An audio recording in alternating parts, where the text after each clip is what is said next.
Ölçüyoruz yarım böyle de. Oy valla. Bakıyordu der Salih. Oy valla. Ortadan çıktı. O hasta mı var değil mi? Suyu atabilirsin ha. Suyu görmüyor ama.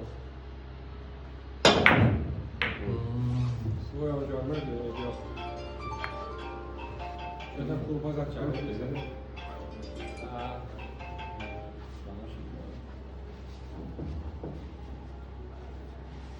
Davay Emin. Halk sana bak. Bunu atabilir abi suyu ortaya. Rahat. Aksine mutlu. Rahat.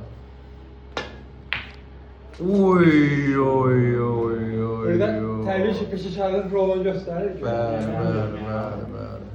Suyu. Niyeti değilsin. Suyu. Amerika'da bu sənətən keçdi. Ay ay ay. Bir.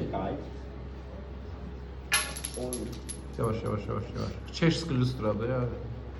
3000 avro dediler kıymetine.